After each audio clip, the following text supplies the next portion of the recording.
करूं बिने कर जोर के और गुरु चरणन सिरधार। अरे हे सतगुरु मेरी करो सुनैया भव से पार। करो कृपा मां सरस्वती और धरो तुम्हारो ध्यान। और दे बल बुद्धि ज्ञान मोई सो बालक अपनो जान। हाँ तो मेरे प्रिय श्रोता हो, आज मैं कुशवा कैसेट के माध्यम से ऐसे महान पुरुष की कथा कहने के लिए जा रहा हूं जो भारत में अंधकार में प्रकाश देने वाला था। देखिए, हमारी रिकॉर्डिंग करता है अरुण कुमार मिश्रा जी, नीलम स्टूडियो दिल्ली, और हमारे म्यूजिककार रामवीर तूफानी ढोलक पर साज दे रहे हैं। आइए किस तरह से है सुनो। हरे सुमिरो गौतम बोध सरो मम शुद्ध हमारी बानी। सुमिरो गौतम बुद्ध करो तुम शुद्ध हमारी वाणी। तुम दया धर्म के पात्र बने मैं मूर्ख प्राणी।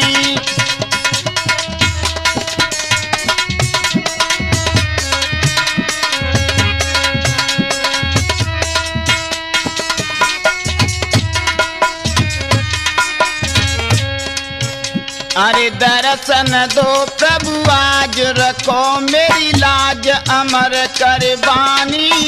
तेरे देशन में प्रभु नाथ आए धर्म ध्वजा पौरानी। देशन में तेरे नाम की आए धर्म ध्वजा पौरानी।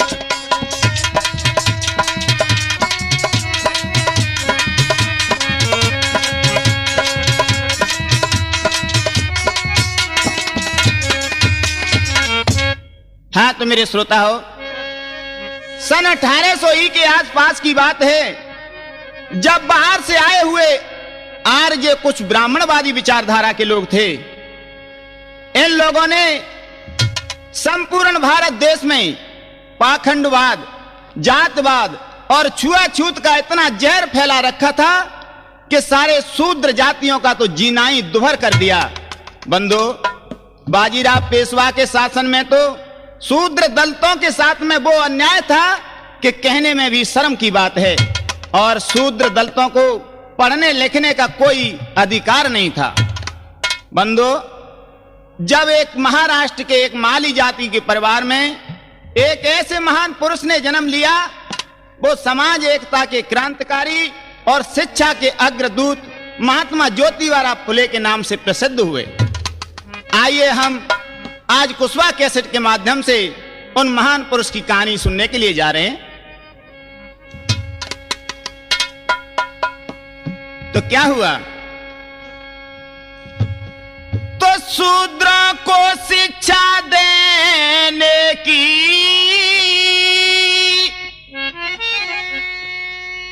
बंधु, अरे शूद्रों को शिक्षा देने की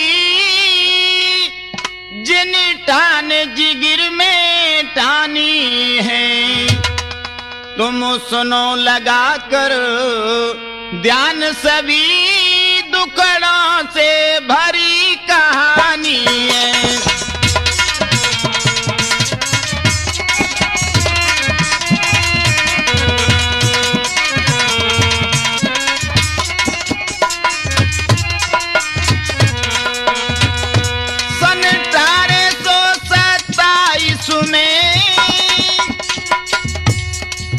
सन 1827 में जब जन्म ज्योतिबा ने लीना, भारत में अंधकार छाया बन ज्योति उजाला कर दीना।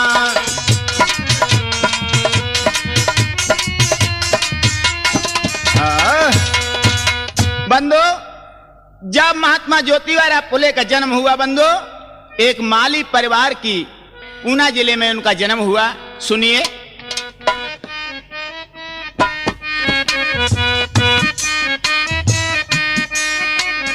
पिता श्री गोविंद राव और माता चिमना बाई थी। याद रहे लोगों, इनके पिता का नाम गोविंद राव था और मैया का नाम चिमना बाई था। और पिता श्री गोविंद राव और माता चिमना बाई थी।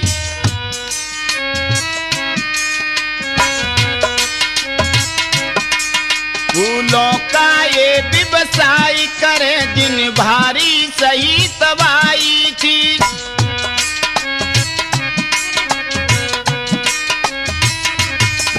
शिक्षा बिन सुनो गरीबी की, शिक्षा बिन सुनो गरीबी की, इन बीच पड़ी एक खाई थी। याद रहे लोगों,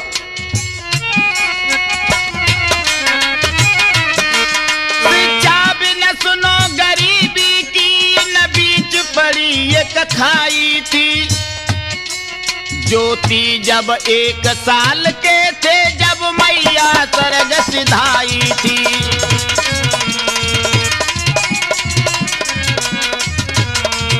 ज्योति जब 1 साल के थे, जब मैया स्वर्ग सिधाई थी।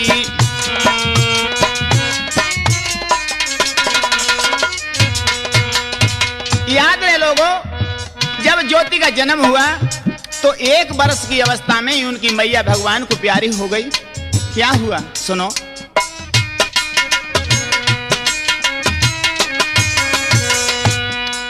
बच्चों के प्रति गोविंद राव को चिंता दिल में छाई थी। सोचने लगे हैं विधाता, मेरे नन्हे नन्हे बच्चों का पालन पोषण कैसे होगा।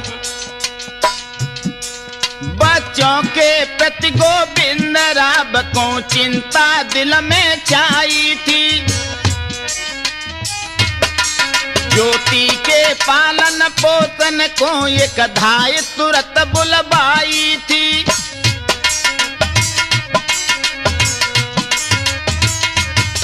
माँ जैसा प्यार दिया उसने, माँ जैसा प्यार दिया उसने, बच्चों ने समझ न पाई है। कुसुबा के सिट में मंगल सिंह तुम गा कर रहे सुनाइए। कुसुबा के सिट में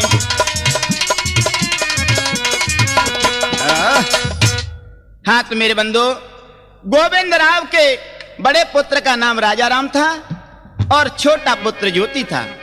इनके पालन पोषण की चिंता में बंधु गोविंद राम ने एक धाय को बुलवाया और धीरे धीरे उन्हीं से पालन पोषण कराया।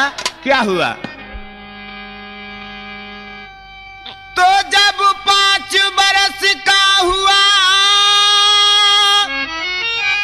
कुमारियों तारी,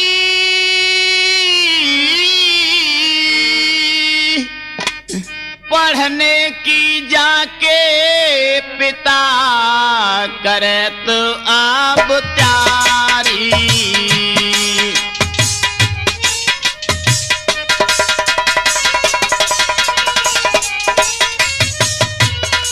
बंधु, आज भी गोविंद राव अपने पुत्र ज्योति को और स्कूल में भेजने की इच्छा में क्या हुआ।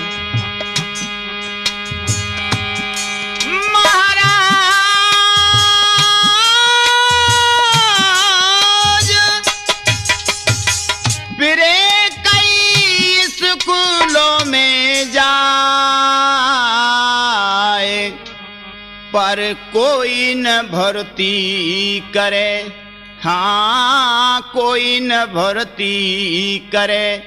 अरे रहे गोविंद राव दुखिया,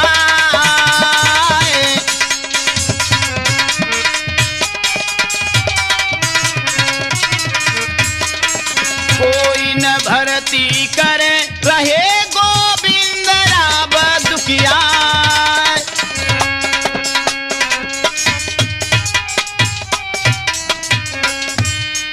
बंधु, अब शूद्रों को पढ़ने के लिए भी कोई साधन भी नहीं था। क्यों कि अध्यापक भी उन्हीं के लोग थे और पाठशाला उन्हीं के घर या मंदिरों में लगाई जाती थी। वहां केवल ब्राह्मण के ही बालक पढ़ाए जाते थे। तर्क शास्त्र, व्याकरण याद पुस्तकें संस्कृत में और भूगोल नहीं थे, इतिहास नहीं था, बिल्कुल ये पढ़ाई तो होती ही नहीं थी। और कुछ किताबें भी उनकी हाथों की लिखी थी जो उनमें देवी और देवताओं की मूर्ति हुआ करती थी और कहानियां हुआ करती थी। सुनिए इधर में क्या करती हैं गोविंदराव। तो 7 बरस का लाल हुआ तत्काल सुनो मेरे भाई। इधर में ज्योति धीरे धीरे धीरे धीरे 7 बरस का हो गया है बंधु। अरे 7 बरस का लाल हुआ तत्काल सुनो मेरे भाई। मराठा जे स्कूल में आए भर्ती दो करवाई।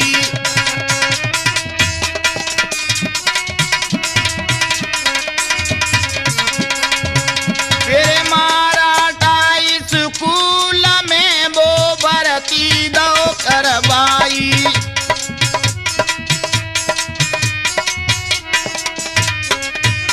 और क्या हुआ बंधु? ते पढ़ने जाबे रोज करे नई को जन दे सतिखाई। ज्योति दिन में और राति रे हाय करने लगा पढ़ाई।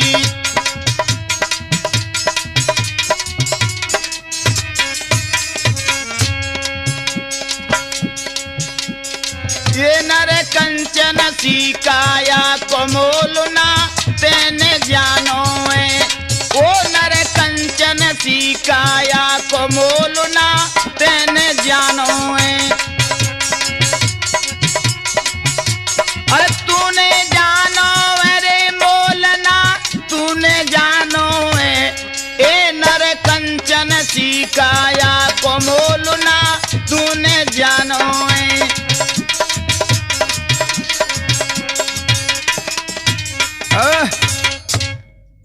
हाँ तो मेरे बंधुओं, गोविंदराव अपने पुत्र ज्योति की पढ़ाई को देख करके बड़ा प्रसन्न हुआ और इस बात को वो अच्छी तरह से समझते थे कि ये बालक कोई होनहार बालक है। क्यों कि देखिए एक धाय के पालन पोषण से कितना हष्ट पुष्ट और जल्दी बढ़ गया। क्या हुआ है भैया? अरे नादान उमर को ललना बारो।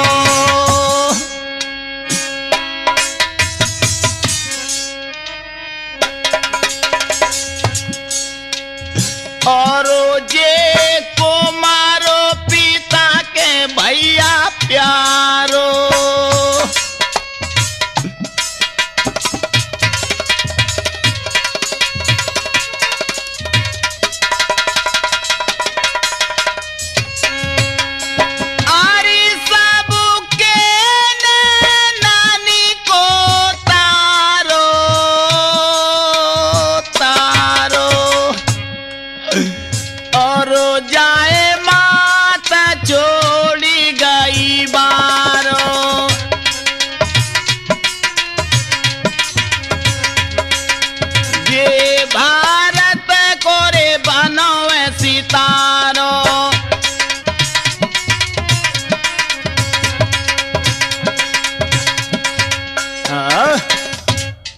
हाँ बंधु, जब अंग्रेजी शासन में 1821 में पूना में एक हिंदू कॉलेज खोला गया था और जिसे संस्कृत कॉलेज भी कहते थे, किंतु वहां पे उन्हीं ब्राह्मणों की शिक्षा पाते थे बालक और दूसरा कोई व्यक्ति नहीं। क्यों कि जब गोविंदराव ने अपने पुत्र ज्योति को 7 वर्ष की आयु में एक मराठा पाठशाला में प्रवेश दिला दिया, क्या हुआ है बंधु? आरे करी पढ़ाई कुंवर ज्योति ने पंचो सुनिए ध्यान लगाए।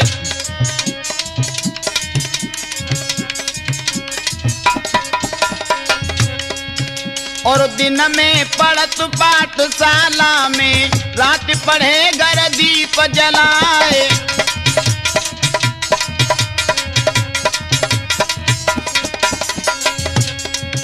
अरे देख पढ़ाई कुंवर ज्योति की, पंचो सुनिए जो ध्यान लगाए। आज ज्योति की पढ़ाई को देख करके बंदो पूना के लोग घबराहट करने लगे। क्यों? अरे देख पढ़ाई कुंवर ज्योति की, कपटी बात रहे तो घबराए। और जे यो पढ़े शूद्र का बालक, सब शूद्रन को लेगा पढ़ाए।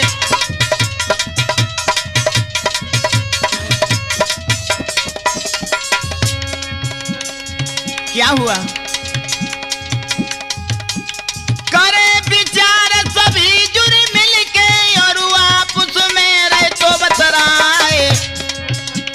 कऊ दिन पोले हमारी जो खोले, सबरो भंडा पो रहे जाए।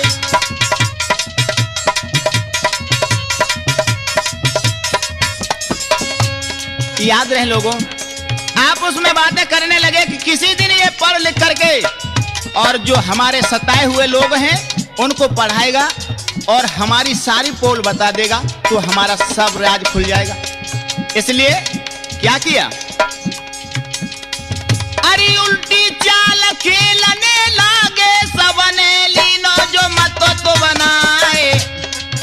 और एक इन्हीं का अधिकारी था, उसने पिता दे तो बहकाए।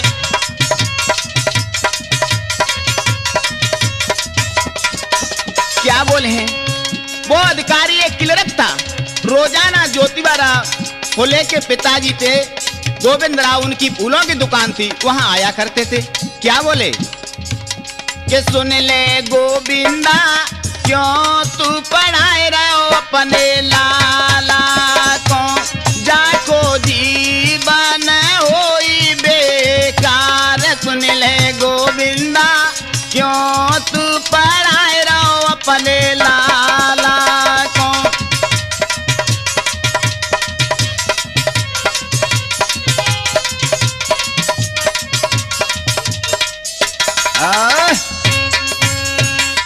बंदो, एक ब्राह्मण क्लर्क था, उसे रोजाना ब्राह्मणों ने छुपे छुपे आदेश दिया कि तुम गोविंद को जाकर के यही शिक्षा दो कि जैसे वो अपने पुत्र को पढ़ाने से स्कूल से बिठा ले।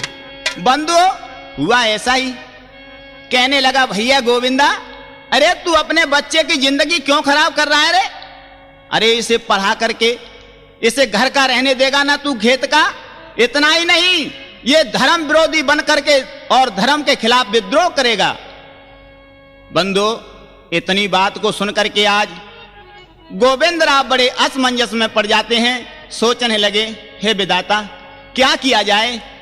आज ज्योति को पढ़ाया जाए या बिठा लिया जाए? मगर हुआ क्या?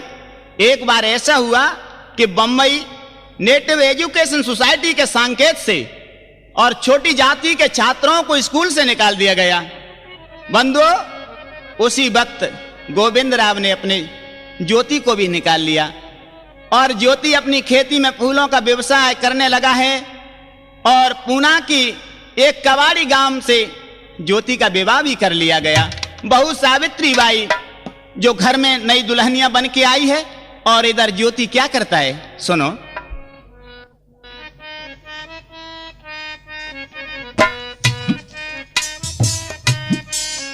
दिन भर तो ये खेती करता, दलितों के फूल खिलाने को।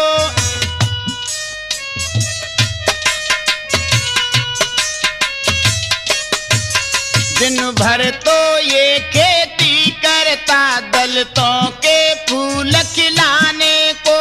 और रात पढ़े घर के अंदर, भारत बेगार मिटाने को।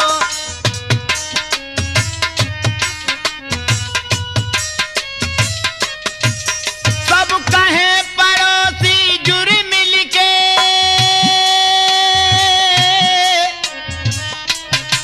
क्या बोले हैं? सब कहे पड़ोसी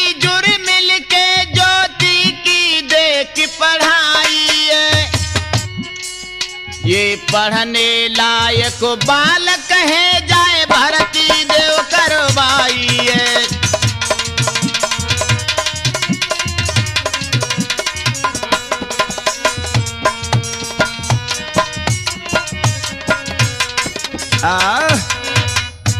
आज बंधु, जब पड़ोसियों ने के कहने से गोविंदराव फिर से अपने पुत्र ज्योति को एक मराठा स्कूल को छोड़ करके और किस स्कूल में प्रवेश दिलाते हैं, सुनो। अरे एक मिशन स्कूल कुमार पीरी भर्ती करवायो,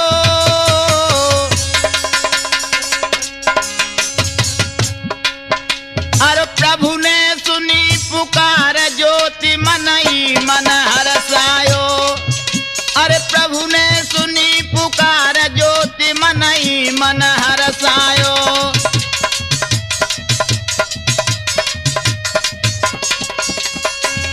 बंधु, आज ज्योति को और एक मिशन स्कूल में उनके पिता फिर से दोबारा से प्रवेश दिला देते हैं। अरे ध्यान फिर पढ़ने में दीनो, और हुआ फर्स्ट से पास, नाम जान रोशन कर लीनो।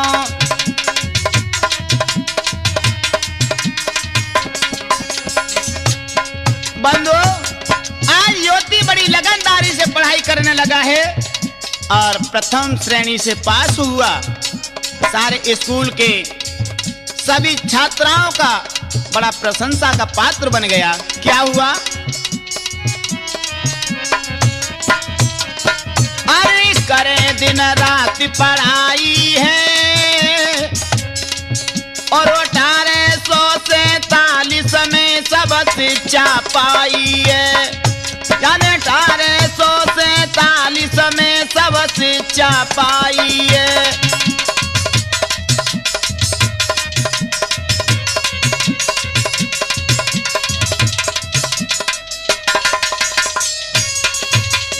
बंधु, 1847 में ज्योतिबाराव पूरी पढ़ाई करके निश्चू हो जाते हैं। क्या हुआ? अरे काटता फूलों की डाली। देखिए, कौन उम्मीद करता था ज्योति से कि ये पढ़ लिख करके होशियार बनेगा। अरे काटता फूलों की डाली, और पढ़ी लिखी बोई ज्योति बनाया जो दलितों का माली। अरे पढ़ी लिखी बोई ज्योति बनाया जो दलितों का माली।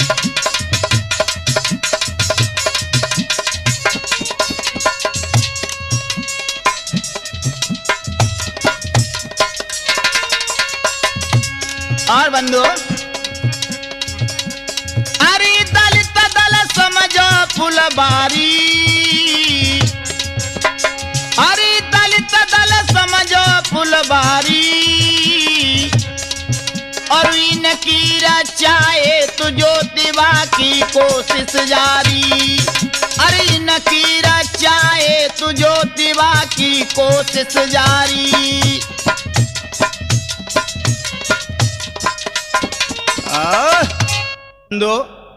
ज्योतिबाराव नित्य प्रति इतनी शिक्षा पाकर के, और क्या हुआ है बंधु, ज्योति अपने एक सहपाठी के साथ बांसगठन और शिवाजी की जीवनी कथा पढ़ता रहता था। उसके मन में अपने देश को स्वतंत्र बनाने के लिए निरंतर भाव जागृत रहता था। बंधु, ज्योति और उनका एक ब्राह्मण मित्र सदाशिव बल्लाल गोविंदे दोनों मिलकर सदा इस अंधकार में फंसे हुए मिथ्या कृतियों में फंसे हुए लोगों को और उनसे मुक्ति दिलाना चाहते थे। किंतु एक घटना ने तो ज्योति का जीवन ही बदल डाला। क्या हुआ? हुआ ऐसा बंधु कि ज्योति के एक ब्राह्मण मित्र की शादी थी, और वो ज्योति सच्चा मित्र था। ज्योति को हट करके वो अपने साथ में बारात में ले गया। वहां रास्ते में कुछ लोगों ने उस ज्योति को पहचान लिया, तो क्या बोले? अरे ये शूद्र बालक और हमारे साथ बारात में कमीना, तेरी जय हिम्मत। क्या हुआ है बंधु? अरे हो कह रहे किलकारी,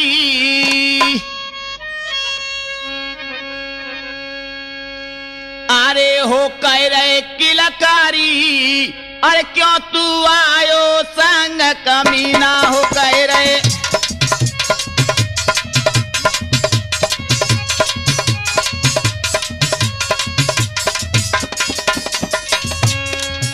अरे कहाँ शूद्र कहाँ पंडित ज्ञानी, कमीना तेरी हमारे साथ चलने की हिम्मत कैसे पड़ गई? अरे कहाँ शूद्र कहाँ पंडित ज्ञानी, तूने ना हमारी भय मानी।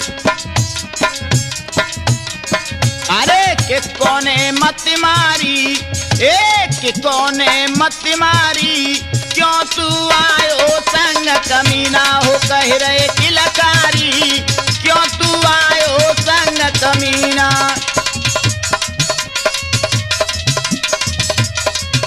कहने लगे कमीना तेरी ब्राह्मणों के साथ चलने की हिम्मत कैसे पड़ गई? अरे शूद्र तूने जातीय व्यवस्था की सारी मर्यादा को तोड़ दिया है।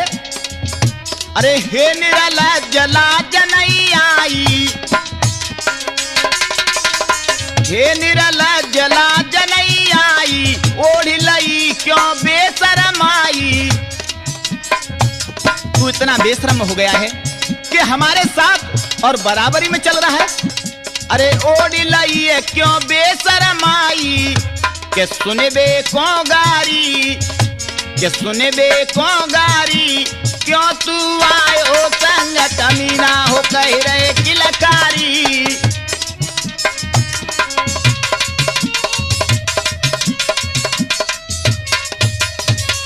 और क्या बोले भैया रामवीर तूफानी? अरे आया तू किसके बलबूते, आया तू किसके बलबूते, बगजा नहीं खाएगा जूते। अरे हो बने रहो ब्रह्मचारी, क्यों तू आयो संग कमीना, हो सुने बे को गारी, क्यों तू आयो संग कमीना।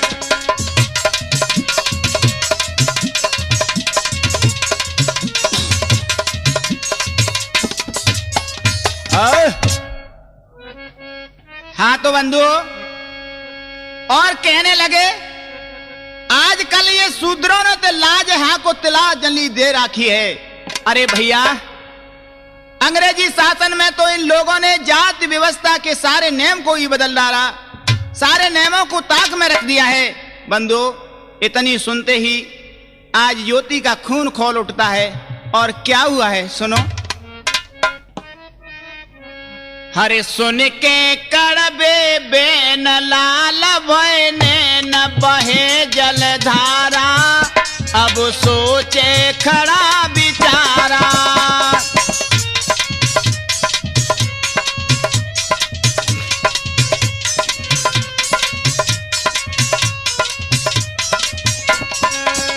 अरे सुन के कड़बे बेन लाल भयने न बहे जलधारा, अब सोचे खड़ा बिचारा।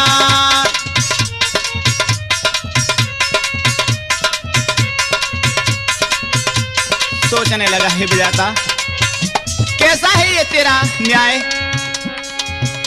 हे ईश्वर क्या लीला तेरी, हे ईश्वर क्या लीला तेरी, दुनिया में कैसी अंधेरी, दुनिया में कैसी अंधेरी। प्रभु क्या हम तेरे नहीं कि तू न हमारा, अब सोचे खड़ा